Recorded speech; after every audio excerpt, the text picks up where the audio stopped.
Hi, I'm Lucas Mack. I'm a former TV reporter, a published author, TEDx speaker, musician, advertising agency owner, and management consultant. I'm also a former Christian preacher who dedicated 15 years of my life searching for truth and love. I've done a lot of work to heal, and I'm on a mission to see the hurting get healed and the healed go out and heal others, in order for all of us to experience the true love and light we desire. This podcast is me sharing my journey with you, so you don't feel alone in your journey. Welcome to the Golden Rule Revolution.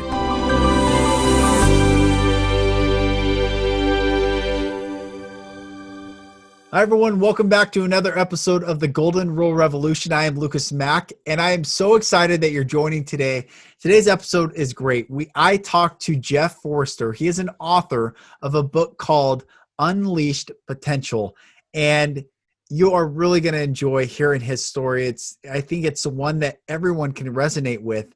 And Jeff, thank you so much for coming on. This episode I was going to push out and air at a later date, but I moved some episodes around so that this could air today. It's very important that we all recognize the limiting beliefs and those things that hold us back so that we can step into our own power to tell our own story without fear of judgment, rejection, and just drop our walls and be vulnerable.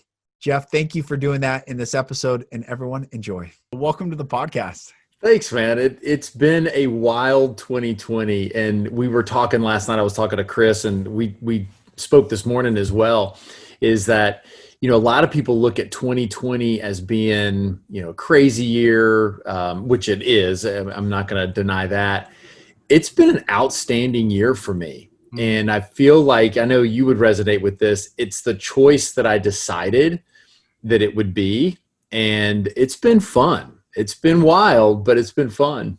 Yeah, I agree with that. It's sometimes I feel bad when people are asking how's things going. I'm like, truly, I'm loving life. I'm having a great time. I'm with the family. I'm listening to my kids play more, hearing them laugh, getting to wrestle with them, build blanket forts, all the things. So it's been a blessing before, tied up, having to go to work, leave the house, a lot of missed opportunities. But yeah, 2020 it's been amazing.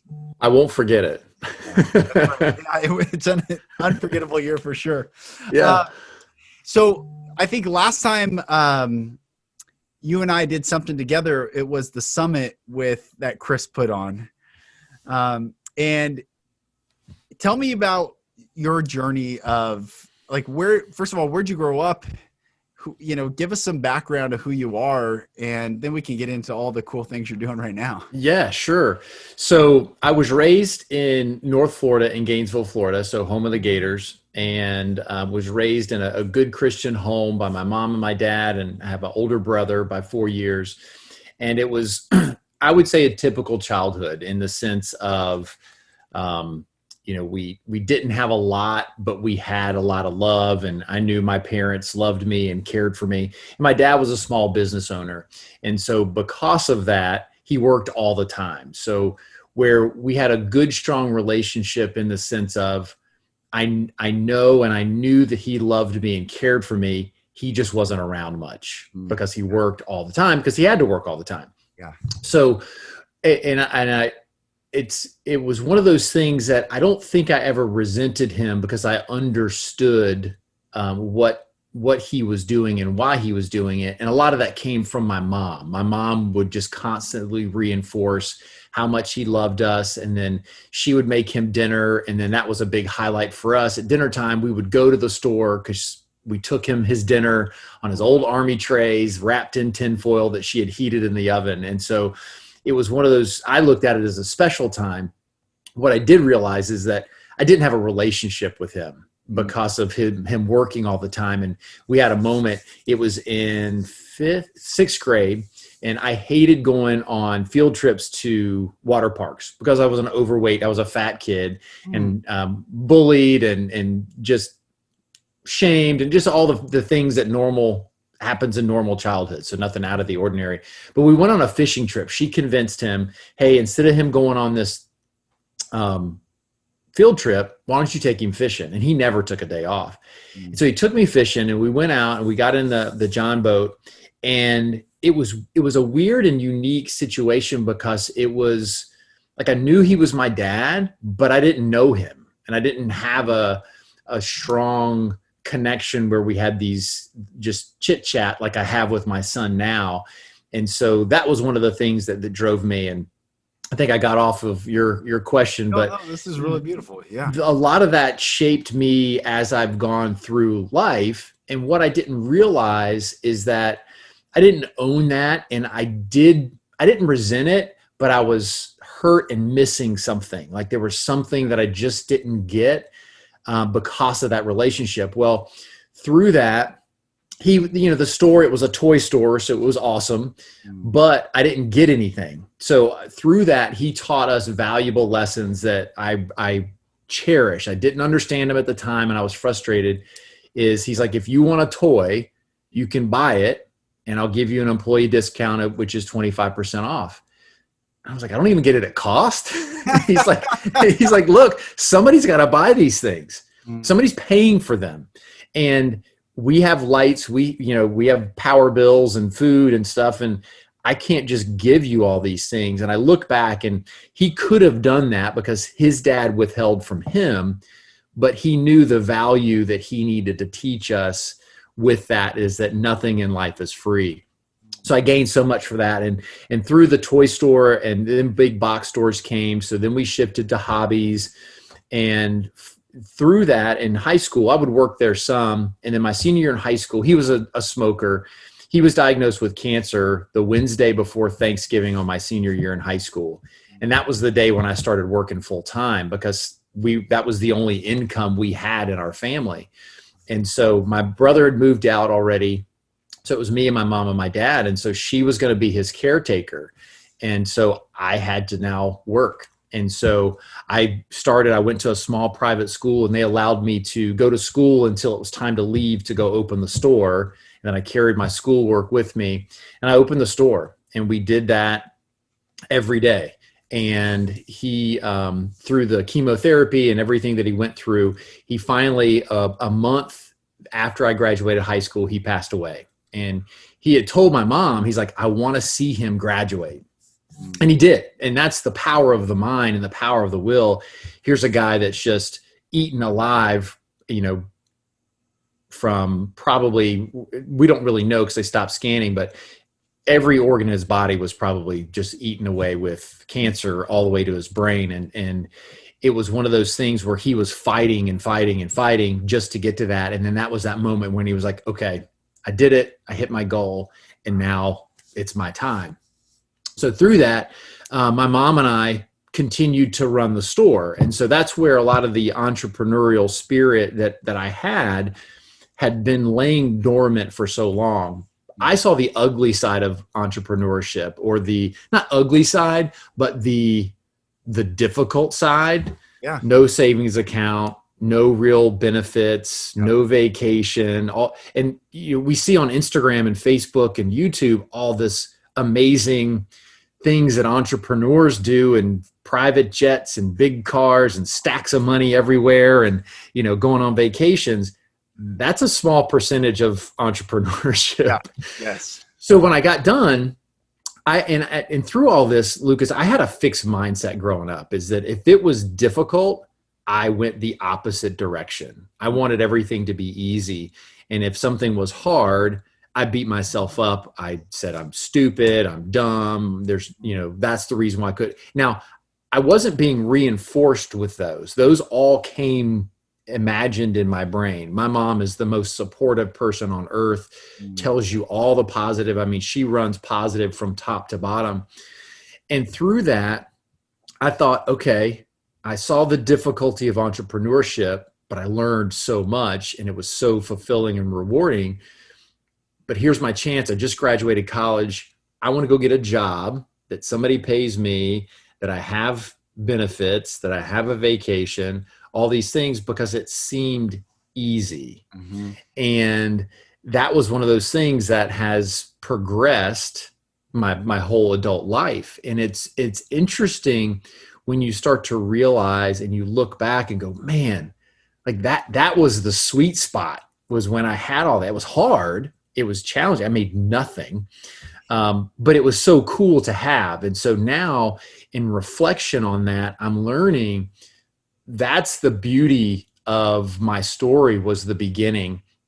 And from then in 1997, when I graduated college, up until now, it's been a progression of things that I learned from my dad and didn't really realize all those things that he had instilled in me that comes from an entrepreneurial mindset and what that looks like. And so, you talked about the book, and that's this book, which is cool. Like you said, you have one as well, is, with Unleashed Potential, I started to look at the things that I've learned over the last 30 years that is helping me become a successful person.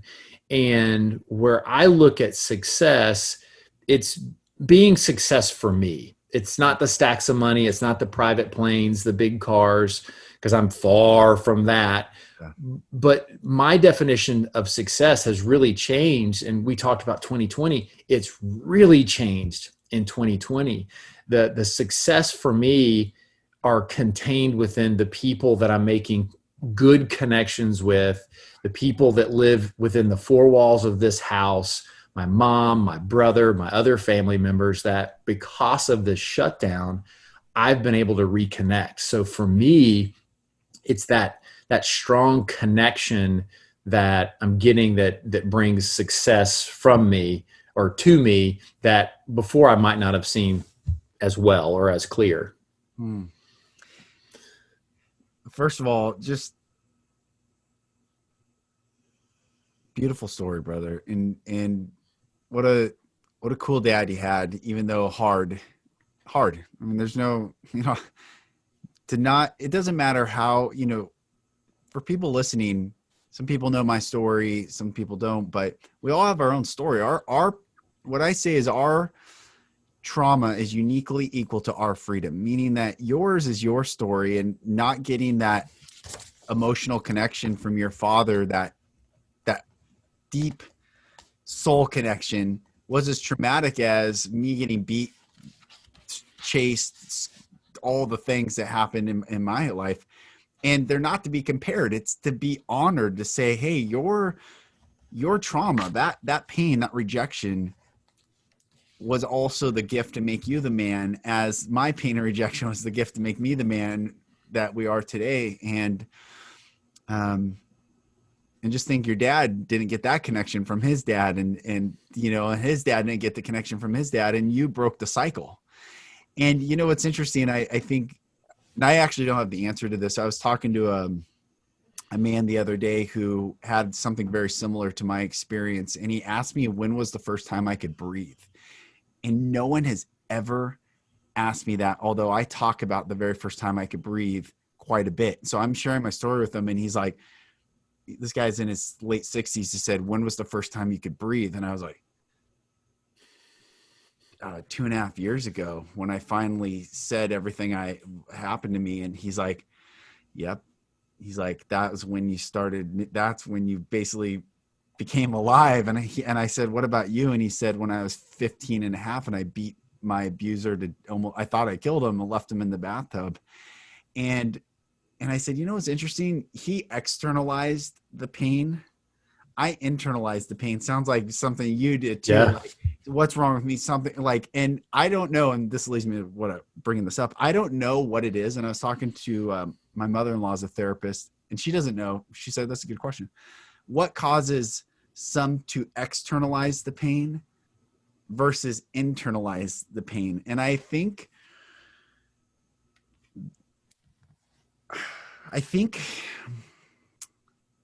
2020 perhaps is those who have internalized the pain for so long are the healers, are the light workers, are the cycle breakers, are the ones who took it all in. It's kind of like that death and resurrection. You go into the tomb, you're in there, and then you rise like, whoa, okay, that was gnarly, painful, dirty, right, ugly. And then you're rising like, hey, we can all rise. We can all be free. We can all have that, like your book title is, Unleashed. Is it Potential Unleashed or Unleash potential. Unleashed Potential. So I just honor your story, and also congratulations on also breaking that cycle to have that. I see on, on social media, the relationship you have with your family, and it's beautiful and it's honorable, and it's beautiful, brother. I just want to. Yeah, no, thank you. Well, and I talk about it in the book a little bit, is the importance of a confidant. And you talked about having somebody that you were able just to unload on.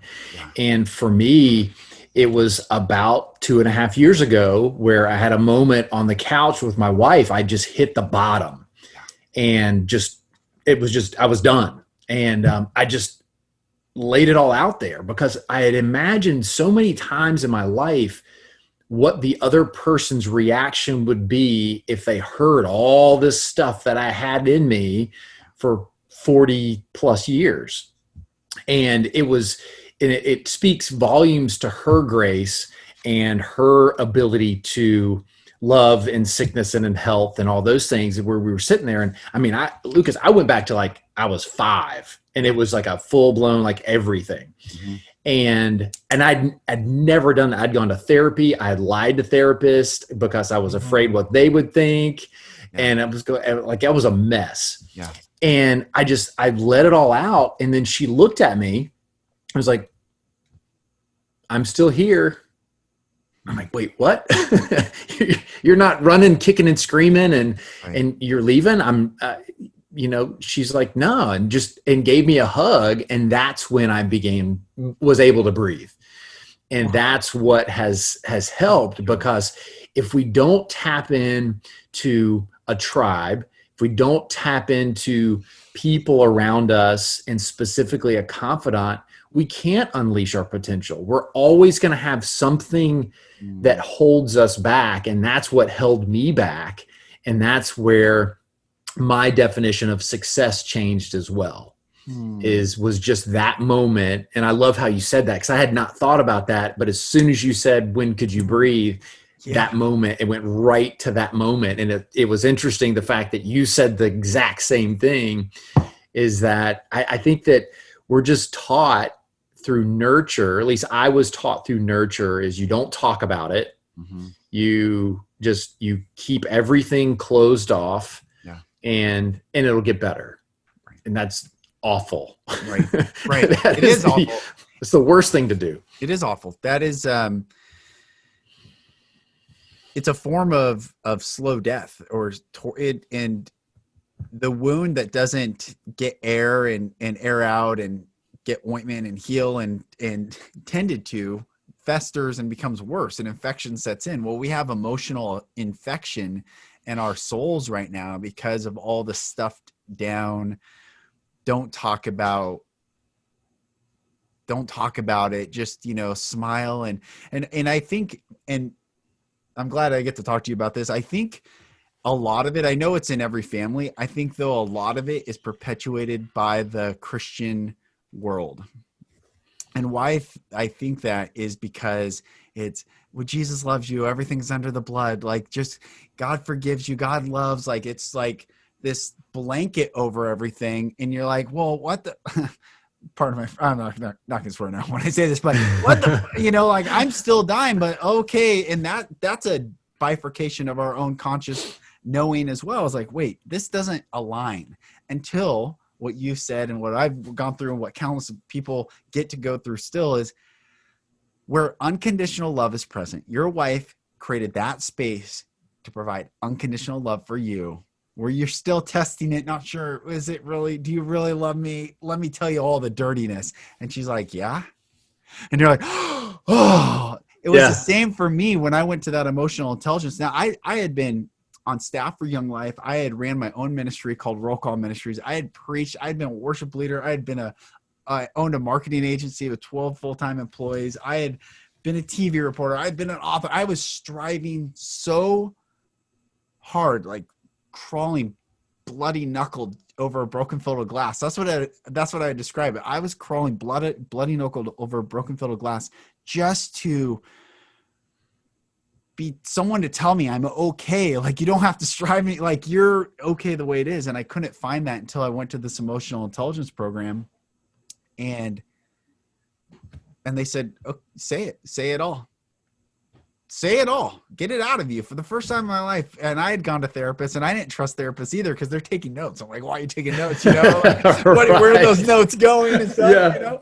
And that moment of just not caring what other people think, or caring more about our own unpacking more than what other people think, is the precipice of freedom.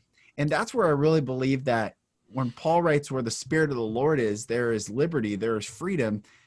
God is love. And so when love is present and we feel safe enough to tell the truth, and you shall know the truth shall make you free. When you speak truth, you're free.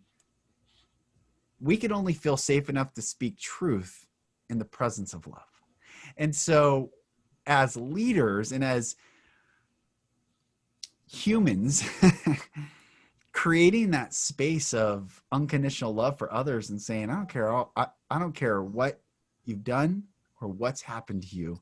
I will lock arms. I will stand with you. I will walk with you. I will cry with you. I will pray with you. I will sit with you. I will breathe with you. Because how can I say I'd be any different than you if I was in your shoes, right? Right. Because I'm a mess too. I'm a mess. We're all just living. Well, and that's it's incredible that once it's that vulnerability, like once you can be authentically vulnerable, then that's when I took all my power back from everything, when I let it all out. Because it's like, okay, you can't make fun of me anymore because I just admitted to it. Yes. You can't point a finger at me anymore because that's what I've done.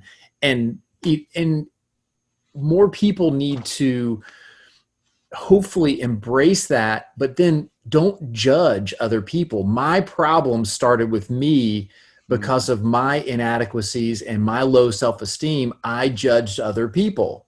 Yeah. So by me judging other people, then when I would hear them say something, I immediately went to judgment and went through that. So then if I was going to say anything, it was like, holy smokes, what would I say if somebody said that to me? And that's what scared me. And so it's changing me, like you said earlier, it's changing me within my own clothes, has changed everything on how I see other people. And I try my best to not judge. And there's a hilarious Geico commercial. I don't know if you've seen it. It's where the guy's trying to train people to not become like their parents. And then somebody walks by with blue hair. He's like, ignore it. It's just blue hair. They're like, but it's blue hair. And you sit there and you think about it, is how many of us just look immediately, see somebody with blue hair and go, woof, that must be wacky. Well, they have blue hair. Who cares? It's just hair. I don't have any. I'd be happy with blue hair.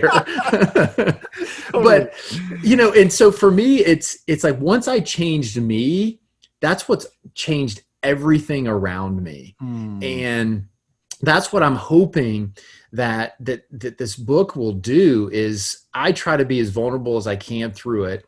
And for me, for people to really unleash their own potential, they have to write their own story. It's not a formula. There are some that people put out there, like, you follow these, you'll be successful. For me, what I'm seeing with this book and other things that have helped me is just getting ideas of how to dig into myself. And so that's what I hope that this book does, or in this podcast does, and our conversation does, is it encourages people to sit down and think about themselves of, okay, how can I do it my way? And I need help because you can't do it all alone, but I need to write my own story. And that's what I did. And it happened to happen because I got encouragement from a coach. And because we all have, especially people like me with low self-esteem, is that imposter syndrome is, well, nobody wants to hear from Jeff. There's 9 million books on Amazon. And what's this book from a guy in Orlando, Florida, who nobody knows, just several hundred friends on Instagram that I have, is like, what kind of impact that it can make. And he just encouraged me. And he's like, look, everybody has a story inside them. Yeah. Like you said, everybody has a story. Now, whether you tell it in this medium or you happen to do it on paper, I was fortunate enough that he coached me through, and it was a fun thing to do during COVID. I had some extra time. Yeah. And it's one of those things, if people could ask themselves questions, find that space that you said is just where we're all in this thing together. How can we help each other? Yeah. That's when things start to happen. And that's when everybody's potential, that's when our nation could unleash their potential, Right. face the ugly things that we keep trying to hide, and just embrace it and say, okay, let's not do that anymore. Right. Just a lot of those things. I feel like that if people could just dig into themselves, that's where they would find the best version of themselves. That's beautiful. And it's time, for how many, talk about your book as far as, what was that like putting it on paper? Did you feel, I know when I started writing my book, I was scared, what people would think. And I wrote mine before my healing process. So I was all sorts of a mess when I wrote that thing. And I think the book is reflected by it. But what was it like for you actually writing your story and putting it out there? It was really neat. It was one of those processes that, again, I was like, I'm not a writer. I don't know how to do it. And he broke it down. And it's funny. So the little subtitle is Simple Steps to Be the Best Version of Yourself. And it came from, he provided me simple steps to write the book. And I think book, and I picture movies and people sitting down at their nice, lake cabin overlooking the water with their typewriter, and they just go to town. Yeah. That's not how it works. And what he helped me do is, again, very reminiscent to how I like to live my life. Is he's like, okay, first type out a title page. I don't care if it's the title we use, just put a title. So I type a title, and it wasn't the one that we ended up using. And then he's like, write down 10 chapters, just 1 through 10, and write the name of what each chapter is going to be. Now, I had already started doing some work to develop some modules for coaching that I want to try to continue to pursue of, okay, how can I help people be a better professional? And he's like, well, that's your content. So build out the 10 chapters. So I built it out, and he's like, call me next week. So then I call him back next week. He's like, now write 4 points under each chapter. I was like, okay. He's like, now start just typing. Don't edit. Don't let anybody read it. Just type. And he set a goal, 2,500 words per chapter. If you can write 300 words per day, that should take you about 30 minutes. You can write a 25,000 word plus book in 6 months. Wow. So our goal was by June, well, COVID hit and I had some extra time, and it was amazing because when I sat down, it started coming out. I mean, it was flowing. And if you're watching this, and I know you can see it in that chair where the dog's at right now, is where my son would usually sit and play his iPad. And so he's 12, so he's full of wisdom.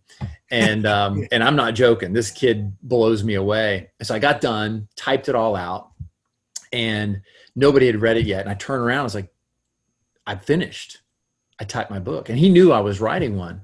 And he just casually looks up from his iPad. He's like, cool. He's like, you know what, Dad? Even if nobody buys it, you know that you did it. And I was like, there it is. That was, if I don't sell a copy, that was valuable for him to tell me that, but that's going to be something that, like, my legacy now to him is in this book that he can always go back to, because they say that, my coach was saying that less than 1% of all the people who say they want to write a book ever actually write a book. And so I'm proud. I'm proud to be in one of those 1%, even though there's 8 to 9 million books on Amazon. I'm one of them now. Yeah. And that can never go away. And the feeling of that is tremendous. And to see the pride that they have, and my wife has, and my mom has, like, you wrote a book, you're an author. It's been really neat to see, which is fulfilling for the main reason why I didn't write it to receive recognition from them. I wrote it because I felt it in my heart. I prayed about it, that this was something I needed to do. And then all that recognition to me is just added value to what I was already going to do, because so many times in life, prior to probably 2 years ago, I said, I need to write a book because I want to get recognized for writing a book. Yeah. Yeah. And I toy with that as well, of promoting the book. It's like, because, I of course want it out there. And what I'm coming to realize, and I'm breaking previous agreements that I've had, is I need to be proud of the effort that I put into this, because I know it can help other people that are like me in the place that I was at, that can help them overcome some of the things that they're battling with, because my story is very similar to a lot of people. Yeah, that's right. How did your relationship with God change over the past 2 years when you growing up in that Christian world, and then I have a relationship now, because I was raised in a very conservative Southern background where you in essence, there were lessons that we were taught on why everybody else is wrong. Like we would go through and say, okay, here's this, and you got to go this way. And it was a lot around the legalism of it. Were you raised in was it Baptist or Church of Christ? Oh, Church of Christ. Yeah. So that's which we considered Baptist liberal. Yeah, that's right. I have a book somewhere. The founder of the Church of Christ, I think Joseph Campbell was his name, but the Restoration movement. Oh, yeah, I know the whole back. So you were in it. Yeah, and I was like, you did the things that you needed to do, and I feel like, and again, it comes from my mom and my grandmother, and they were in it, man. Their heart, that's where their heart was, and my mom, she literally is like one of the best people that's ever lived on this earth. She's got such a wonderful heart, has always been faithful to God, and turns to him for all of her needs, and would always encourage us. But nobody ever taught me to have a relationship and what that relationship meant. It was, you pray, this is what you say, because this is what we've always said. And then you kind of go about your merry way. And I look back and such a swing and a miss on my part. I'm just very thankful that I can look back and go, I'm never going back there. Like, my relationship every day gets stronger. And it wasn't like overwhelming overnight. It started literally, let's see, what was it? I started in the YouVersion Bible app. I was like, okay, I just want to start a daily Bible reading, and I needed something easy. So 921 days ago, I started my streak of just reading the pop-up daily Bible verse on the YouVersion app. And then over time, that's why just little steps can make huge impacts. Then I would get that, and I would read that. And I was like, okay, I'm just going to read that before I do anything else. And then it was, I'm going to read that. And then, oh, cool, they have some devotions on here. So then I would find the devotion. And then, you know what? I need to read that, and I need to pray too. Let me spend a few minutes and pray and think about that. And it has compounded every single day to where, most days it's anywhere between an hour and a half to an hour that I make my coffee, I read my devotions, and I sit at the kitchen table in pitch black darkness before everybody gets up and just pray and think and meditate. And I feel the relationship. And before we even had this podcast, I was reading another daily devotion I had, and it was talking about not being double-minded in the sense of thinking properly. Don't imagine bad things that are going to happen to you. Imagine that abundance mindset. Yeah. And I started praying, and I'm not kidding, from head to toe, just massive chills came over my body. And it was like one of those things where I just never had anything like that from a relationship perspective, where I could feel it. And it's all come from like self-development. It's not going to happen by chance. It's, reading John Ortberg with Soul Keeping, and John Elridge, Walking with God, like learning how to hear God and how to find where he's at, where you're at. And it's been an incredible journey, but it didn't happen by accident. it was me being intentional about wanting to have that relationship, because he's never left. He's always been right there. And it took me being the prodigal son to come back and going, my bad. I know you've been here. Yeah. And it's that same thing where zero judgment. It's just, I'm just glad you're back. I'm glad you're here. Yeah. Yeah. It's beautiful. Really beautiful. And I knew, the change would come, or you'd have that answer, because for me, similar, in a different way, I would go out into the field. I was a crazy person. I would fast from Sunday night to Tuesday morning, 5 years in a row. I would go out into fields, bring a towel, and go pray for 2 hours. I'd read the King James Bible 7 times cover to cover in 14 years. I know Church of Christ. I could give you a dissertation on all denominations and their origins and the split offs and the branches and the Bible version. I'm just like consumed with trying to find truth and trying to find God. And then I was the most judgmental person. I was a verbal assassin, and everything changed when I finally hit my rock bottom 4.5 years ago. And then I went through therapy for 2 years, which helped kind of navigate some stuff, but it wasn't until I, go to this thing and I felt for the first time unconditional love from people. No one judged me. And why I bring this up is I used to think when someone says, oh, God is love, I'm like, yeah, I know it says God is love, but God is truth, God is righteousness, God is holy, God is pure, God is, blah, blah, blah. And I finally have realized that to find the love of God, we must know the God of love. And love, like you said, is always there. There's no judgment. Like, hey, yeah, it's all good. Are you done? Are you done running or ignoring? Like, because it's here. Right. There's no anger, judgment, and I think a lot of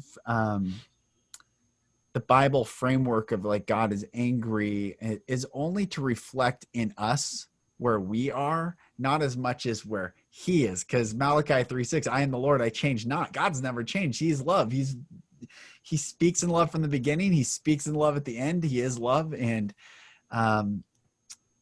it's just our calibration of like, are we done yet? Are we done being angry? Are we done being hurt? Are we done beating ourselves up? Are we done playing small? Are we done with these things? Because when we're done, we can be done. But it's, it's our choice. It's that inner work. So yeah, it's a beautiful story. And thanks for sharing that. No, thank you. Yeah, it's been wild of just as you go through things, and I know you're very self-aware of your feelings. And there was a moment when you were talking that reminded me, you were talking about feelings and anger and where you're at that moment. So right at the beginning of COVID, we were supposed to go see some friends up in Georgia. We were going to go hiking, and I was really looking forward to it. It was right at spring break. And this was right when they started the stay-at-home order. It hadn't been all the way over. Well, it was supposed to rain too. So we're like, okay, well, if we go up there, we could hike with no problem. But if it's raining, we're going to be stuck in a hotel because things are closing already, no restaurants, and we're going to drive 8 hours just to go sit in a Hampton Inn. And so I remember I was fighting it the whole time. And I was getting angry. And I'm not an angry guy, but I was just, I wasn't fun to be around for a couple of hours. And I took the dog for a walk, and I was concerned. I'm like, why am I acting like this? And I realized when I was out there is I was just disappointed. And I was acting like a kid, a disappointed kid. And I walked the dog, and I was like, man, that was pretty cool that I just figured that out, because it changed everything. And I came back in, I looked at my wife, and I said, look, I'm sorry. We don't need to go, because I was hearing it from my mom and her, and like, I don't think you should go. I don't think we should go. And it was just compounding. And I was pouting more and more. I came and I said, look, I'm sorry. I'm just really disappointed that we can't go. And I'm just not handling it very well. So just give me a little bit of time. I'm sorry. I shouldn't act this way. I'll get over it. And I did, because I admitted it, but it was that self-awareness of finding me where I was at that place where I wasn't, because I was just projecting on her and everybody around me. And that's what we do to God, is when we're disappointed or we're ashamed, we're like, well, it's because of this or because of that. Just own it. It's like, I'm disappointed. Yeah, that's right. It's like, don't get mad. Just tell people. And then that way, everybody around you is like, I get it. I understand. Because that's what she said. She's like, I get it. I understand. I would have liked to have gone too. Yeah. But I just started creating all this wild stuff in my head just because I was disappointed. That's Solomon wrote, only by pride comes contention. And you can call pride ego. You can call pride, it has a lot of different synonyms, but that ego, when it gets hurt and it builds up, then your wife gets hurt and then it just builds and builds and builds. But it's through humility to say, oh, my bad, my B, here's what's up, and then what does that do? It releases everyone's. And I have a quote I was thinking about, I'm going to post it again tomorrow, is there is no unity without humility. And you unifying that relationship with your wife again is just you having that humility to say, yeah, yeah, but me again, just living and just figuring things out makes, and what's so cool is she probably goes, what about me again? Where that's that ripple effect, positive or negative, we're always making one. And that's just a beautiful story. I'm excited about your book. I'm excited to read it. I'm going to buy a copy today. Tell people where they can find it, how they can follow you. And everyone listening, support Brother Jeff. He's a beautiful soul. He's an amazing man. And I'm excited for everyone to go out and buy his book. Well, thank you. So the best place to find me is on Instagram. So my handle is Jeff and the number 4 Esther. So Jeff Forrester. Where you can buy the book, you can get it anywhere online where you currently buy books. So Amazon, Target, Walmart, any of those places.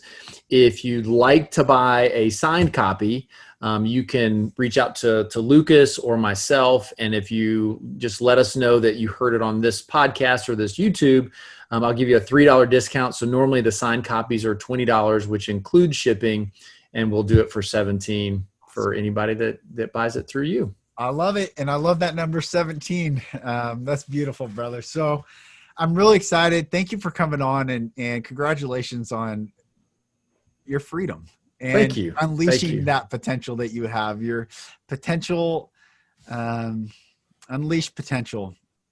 Everyone go pick up a copy. Thank you, brother, for coming on. Thanks, Lucas. Appreciate you. Jeff, thank you so much for coming on and telling your story vulnerably. I think it's so inspiring to hear people when they drop their armor, take their mask off, and just share from that vulnerable place. It's beautiful. So thank you. And everyone listening, please go buy a copy of Jeff's book. You can get it wherever books are sold, and support this brother on his journey of making a more positive impact in the world. That's what you and I get to do today. We get to make a more positive impact in the world. And you know how we do that? We start by doing the inner work, releasing fear, releasing all fear and receiving all love. You get to look what's in you. I was talking to a friend and I said, if you're speaking with anyone else's voice inside your head when you speak, what they would say, what they will think of what you say, you're not free. Sovereignty is having no other's narrative within. And when you speak and utter from within to without, it is your voice, your sovereignty, your command. You get to live the free life that you know deep down destined you are for. So do the inner work, be grounded, stay vulnerable, release fear, receive love, and everything is going to be okay, my brothers and sisters. Everything's going to be okay. Perfect love casts out all fear. And you know what perfect love is? Unconditional love, which is love, because love is always perfect and it's always unconditional. but the infinite and unconditional love that is available for us all is going to make things okay. It is up to you and I to release fear in the now moment so that we can receive the love from without to within, and then from the love within, we give without. That's the model. That's the message. So be blessed today. Thank you so much for listening, and I look forward to speaking with you on the next episode. Thank you, brothers and sisters, for listening. For support in your journey, go to my website, lucasmack.com.